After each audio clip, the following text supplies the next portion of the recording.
Hello, welcome to Paint by Blunders, and today we are looking at the Skaven Stormvermin, part of the new range of the Skaven models that have came out for Age of Sigmar.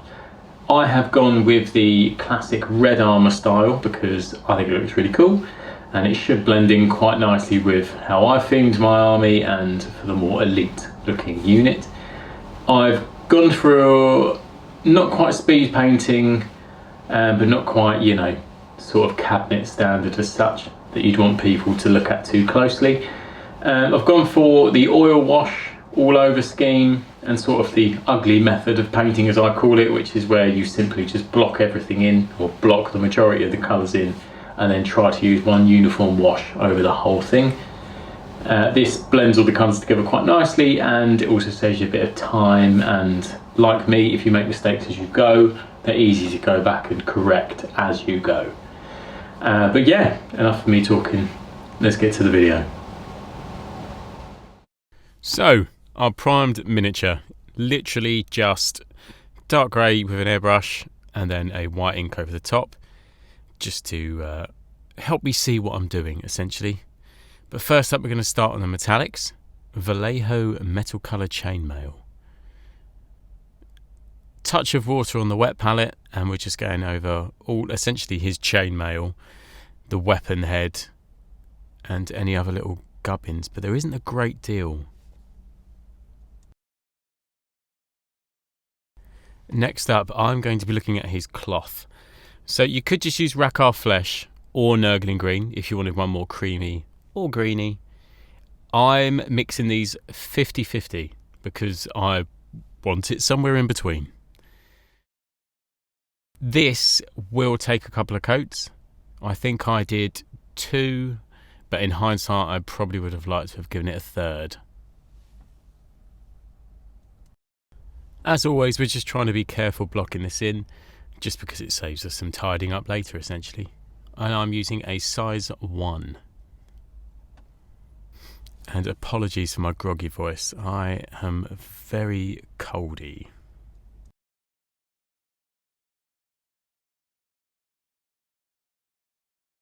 So with all of that blocked in, we're going to start looking at the skin tones. And I'm going to use Brown Rose from AcrylMournfang, but you do have options here.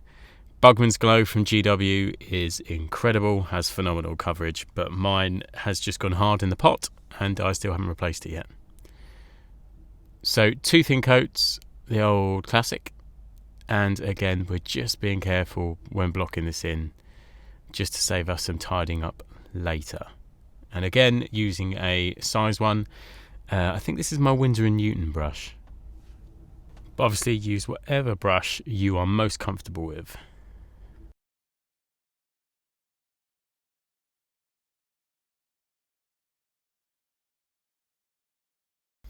So with the skin tone done, we're going to look at a few easy wins. Mournfang Brown for the wooden weapon handles and sacks, etc. This is a nice mid-tone brown that is just great to use when we do the oil wash later, because it means we don't have to do anything after it, or very little.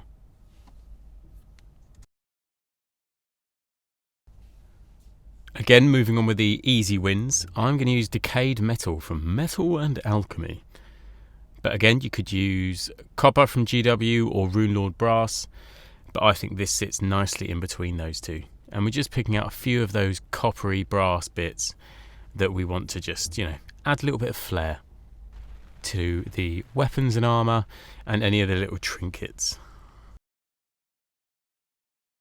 So once that's done, we're going to start looking at the weapon wraps, any skulls or anything like that on the Mini, and we're just going to use Zandri dust. It's got fantastic coverage, oil washes go over it well, and it's just a solid colour.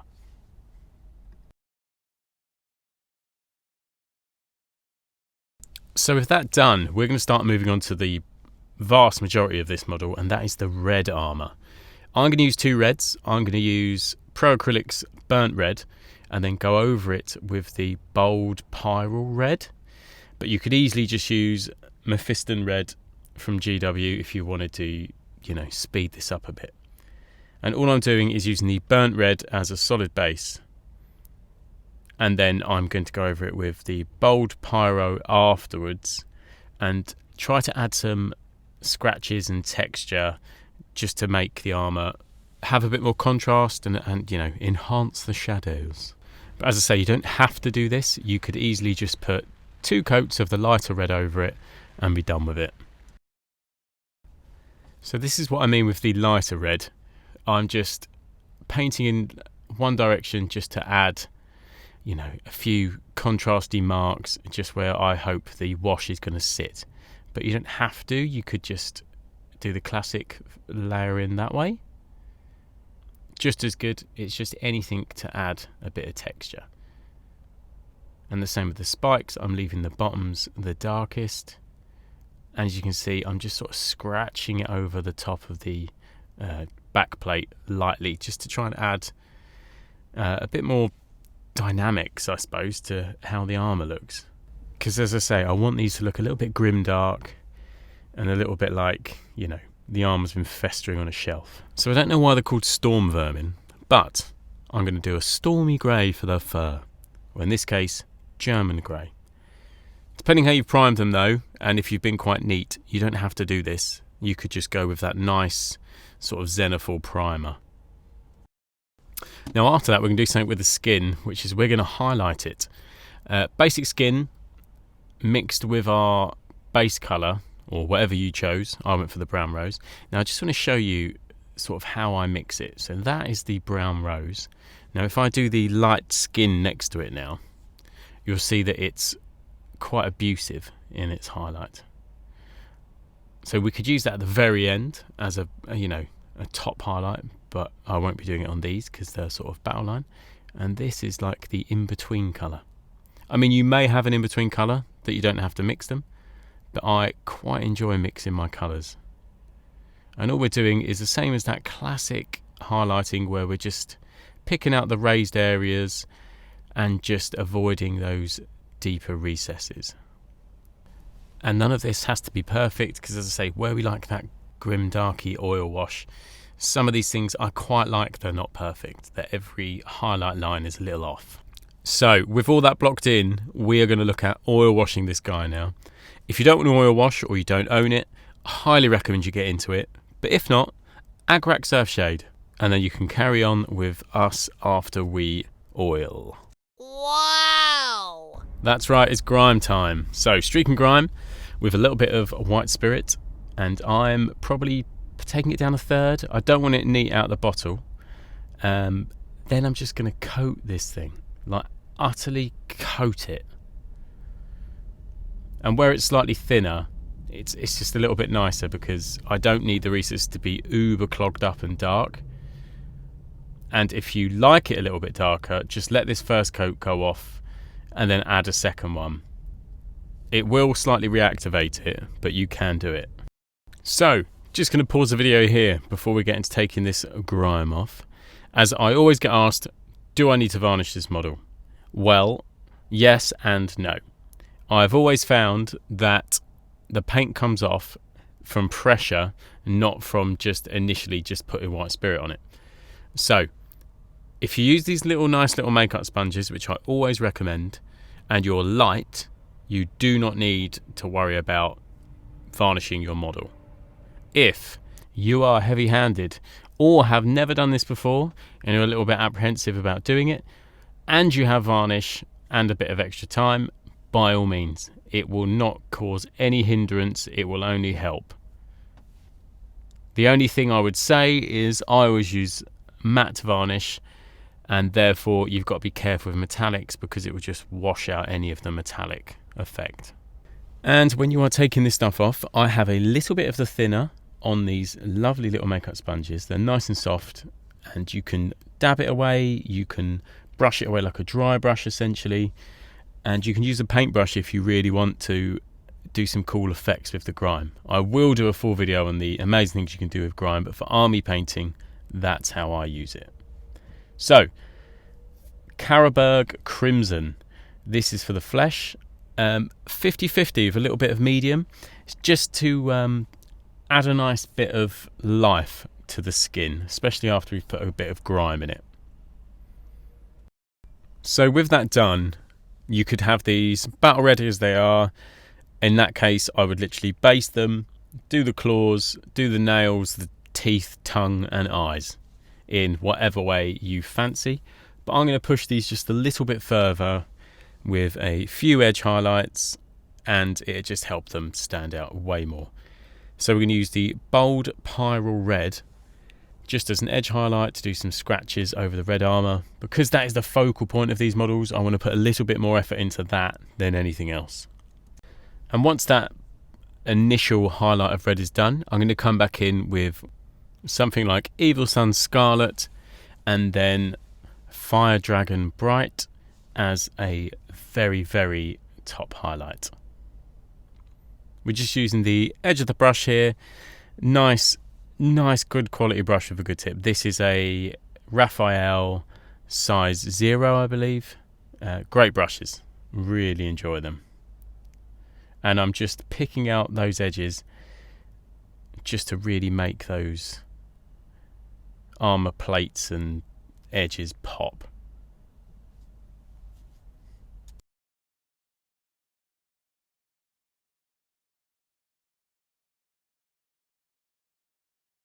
And you'll see when we come in the orange, we're just doing the tips and very edges of some of these things.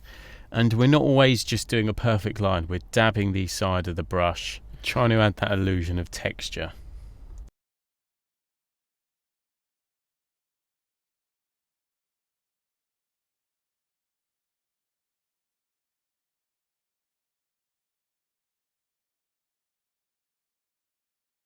And with that done, we're going to start working on the skin.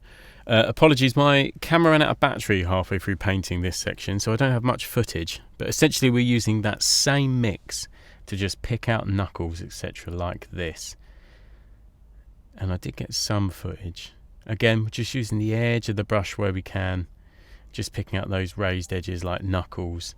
The top of the tail, the feet are quite muscular, so there's some nice edges that you can paint across there.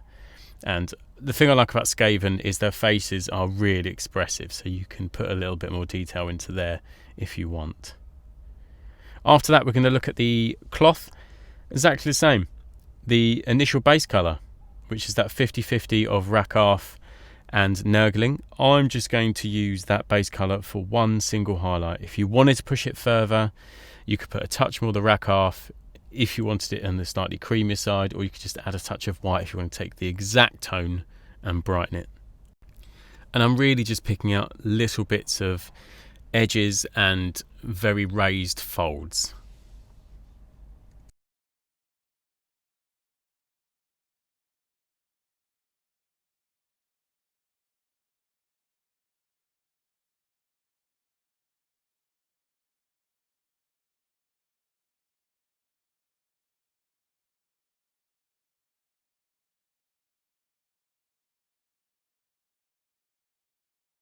After that, I'm going to show you a very easy win, which is the tongue and teeth, pink horror and Ashanti bone.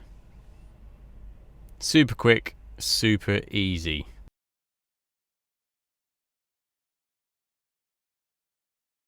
Then to a super fast dry brush of Stormhost Silver. Then Black Legion for his fingernails. You can use this for his toenails as well, but I'm going to keep them the grey that I primed them in. Now it's just for some cool effects. So rust on the weapon. My secret sauce I was used is pigment powder from MIG Rust Dust, and then Dirty Downs Rust, which I put a bit of water in as well, and then mix the pair of them together to make this like liquid paste. I then coat that over the weapon that I want to do it on, give it a couple of minutes, and then I just use some kitchen roll and wick away and pull at the rust. And as you can see, it leaves quite a natural looking rust. Wallop, we like that. Next up, a little bit of verdigris for the brassy sections. I'm going to use the Nilark, whatever it's called, the oxide stuff from GW. I do prefer using oil paints for this, but for the speed of and the small areas of this, I prefer the GW for this section. And we're just going around some bolts and just some of where metal meets metal, where this sort of corrosion might occur. So, final little step, a bit of administratum grey for the fur. I'm just picking out a few little tips around the faces, because really not much fur, and then just picking out the tops of his foot claws. Once this is done, I'm going to just base this guy up in a scheme that fits my army, and let's take a look. Wallop! Here they are. Little grass tuft on them as well. For anyone who wants to know, the basing is literally just AK's desert paint stuff, Agrax Earthshade with a GWBrown dry brush. For the champion, I realised that I may not have shown how I did the crystals. I did on my Clan Rats video, but to save you watching that, although I highly recommend you watch it because it's very informative, it is literally paint it nice and bright white and then used Striking Scorpion contrast straight out of the bottle.